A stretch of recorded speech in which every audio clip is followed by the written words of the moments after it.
నేనేరా మీ అరిటాకుని. ఒకప్పుడు పండగంటే నేలపై కూర్చుని నా మీదే దర్జాగా మేసేవాళ్ళు. ఇప్పుడేమో నన్ను సైడ్ చేసి ఆ నిలబడే బఫేలకి ప్లాస్టిక్ ప్లేట్లకి ఎగబడుతున్నారేంట్రా? ఆ గ్రీన్ టీలు తాగితే వచ్చే యాంటీ ఆక్సిడెంట్స్ నాలో టన్నులున్నాయి. నా మీద వేడివేడి పప్పన్నం పడగానే నాలోని నేచురల్ వ్యాక్స్ కరిగి గుమగుమలాడే సువాసన తన్నుకొస్తుంది. పైగా నాలో యాంటీ బ్యాక్టీరియల్ గుణాలు ఫుల్.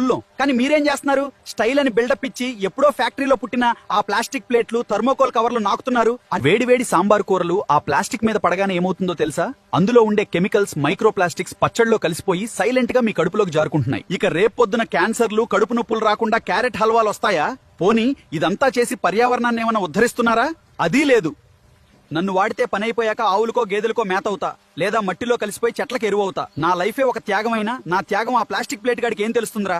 ఆ ప్లాస్టిక్ ప్లేట్లు భూమిలో కలవాలంటే 100 ఏళ్లు పడుతుంది. అప్పటికి మీ మునిమనవాళ్ళు కూడా మట్టిలో కలిసిపోతారు. వాటి వల్ల ముందు భూమి నాశనం, ఆ తర్వాత మీ వంశం కూడా నాశనం. అయినా మీ మనుషుల్ని ఎప్పటి నుంచో ఒక డౌట్ అడుగుదాం అనుకుంటున్నా.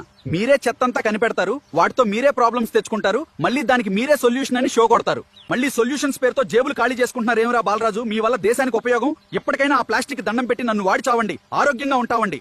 సరే ఉంటా. ఇక పక్కింటోళ్లు సత్యనారాయణ స్వామి వ్రతానికి పిలిచారు. నేనొచ్చేలోపు మన ఏఐ టాక్స్ కో లైక్ కొట్టి కాస్త జాగ్రత్తగా చూసుకోండి. వ్రతం అయ్యాక మీకోసం ప్రసాదం పట్టుకొస్తా.